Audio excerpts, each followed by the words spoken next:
Em março do ano 2000, eu fui pela primeira vez para a Rússia para cobrir uma eleição presidencial. Foi quando surgiu aquele personagem, Vladimir Putin, que já era presidente desde a virada do ano, do Réveillon do ano 2000, e ninguém conhecia. Eu fui passear um dia no famoso mercado de Ismailovo, onde vendem aquelas bonequinhas que a gente conhece como matrioshkas. E uma das que estavam mais populares naquele momento era uma que mostrava, de certa forma, a evolução da política russa do século XX. Então, ela começava com um Lenin, pequenininho, o fundador da União Soviética,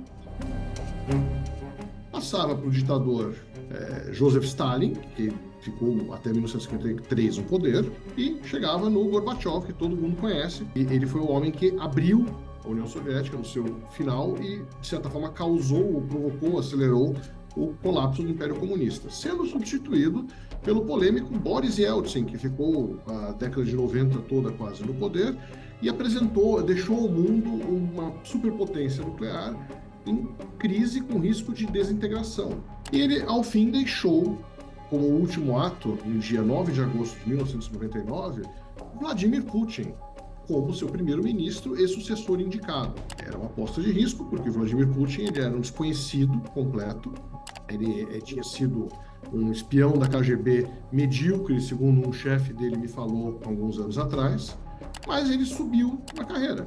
Ele voltou para São Petersburgo, sua cidade natal, e trabalhou com o prefeito liberal da época, Anatoly Sobchak, conhecendo assim um círculo de reformistas que tentavam salvar o governo Yeltsin, sem muito sucesso. Sobchak morreu depois de um certo tempo, ele foi para Moscou e trabalhou na administração presidencial. De repente, ele vira o chefe da FSB, que é o principal serviço secreto sucessor da KGB. E lá ele formou um círculo fechado de aliados que acabou, a um certo momento, convencendo Yeltsin a colocá-lo como sucessor indicado. Eles achavam que poderiam controlá-lo. Putin chegou ao cargo de primeiro-ministro com amplos poderes. Combateu a Segunda Guerra da Chechênia e chegou em 2000, para essa eleição que eu fui cobrir, onde eu comprei essas bonequinhas bonitinhas aqui, como franco favorito. Ganhou do oponente comunista, Gennady Zyuganov, e desde então ele é a única face da política russa como poder quase absoluto. Então, 25 anos depois, esta é a bonequinha que representa o presidente da Rússia ainda. Eleito 5 vezes para o cargo, né?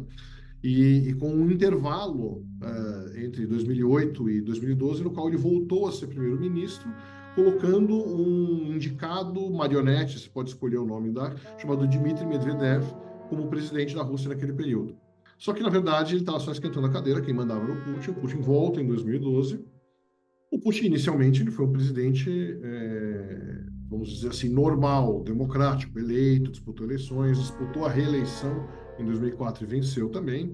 Ele trouxe uma estabilidade, mais do que qualquer outra coisa, ao sistema político russo que não havia nos anos do Yeltsin. Sagrado para o Putin a regularidade das eleições, tanto parlamentares como locais. Atualmente ele tinha algum desafio mais sério. Por exemplo, em 2012, quando ele enfrentou uma série de protestos, quando ele foi reeleito pela terceira vez, voltando ao Kremlin como presidente, ele enfrentou pela primeira vez a presença daquele Alexei Navalny, que era um blogueiro, era um advogado ativista, e que concorreu ao cargo de prefeito de Moscou. Ele não quase ganhou, mas ele teve mais de 25%. Ele foi muito bem, ele causou um susto na classe política russa. E hoje a Rússia fala uma língua mais ou menos única dentro do seu sistema autorizado, digamos assim. E ele é muito fossilizado. Então, isso causa a crítica, muitas pessoas chamam a Rússia ou de ditadura ou de autocracia, porque, de fato, o dissenso ele foi sendo tolhido constantemente, desde o começo do governo. Mas o Putin, quando entra, até porque ele não era um personagem conhecido, muito forte, ele precisava se consolidar, ele faz vários acenos. Ele sugeriu, inclusive, entrar na OTAN.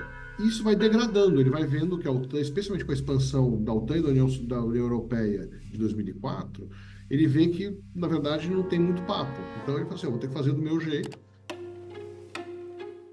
Então, o que aconteceu foi, ele se afasta gradualmente. Aí você tem um intervalo, que é o governo do Medvedev, de 2008 a 2012, no qual as relações com o Ocidente foram ok. Ele anexa a Crimeia depois que um aliado dele é derrubado do poder em Kiev, inicia a guerra civil no leste da Ucrânia, que Basicamente, a guerra que a gente está vendo hoje é a expansão disso tudo, né? E entra em choque direto com o Ocidente, cada vez mais radical. Tem alguns momentos que daí acontecem coisas curiosas. A Rússia ganhou o direito de sediar a Olimpíada de Inverno de 2014 e a Copa do Mundo de 2018. Certo soft power, você avançar com esse negócio, essa questão dos grandes eventos esportivos, né? E aí você chega num ponto de ruptura, que é o ano de 2021. O país tinha passado pela pandemia, com muita dificuldade. E em 2021 o Putin faz o ultimato dele, faz o truco. Ele fala, olha, vocês precisam... Ele cerca a Ucrânia de tropas e fala assim, olha, ou a gente acerta, que faz um acerto com o Ocidente para a Ucrânia ser neutra pro resto da vida dela, ou a gente vai ter que tomar uma providência. Ninguém acreditou nele, ficavam duvidando, exceto o governo dos Estados Unidos, que falava, vai ter invasão. Existe um fator que é inescapável e incomoda muito no Ocidente. O Putin é popular. O Putin começa seu mandato, quando ele é um franco desconhecido, em agosto de 1999, com um apoio de 30 e poucos por cento da população. Hoje ele tem 87%. Existe muito dinheiro circulando hoje porque a economia está muito acelerada por causa da guerra. Acerca do futuro do Vladimir Putin, a gente não pode dizer muita coisa, porque clarividência em política, ainda mais a política russa, que é conhecida por sua opacidade, é sempre uma coisa arriscada. Mas eu diria que quando a gente tiver essa conversa novamente, daqui a uns 10 anos, talvez, muito provavelmente o bonequinho que eu vou mostrar com o presidente da Rússia seguirá sendo o mesmo.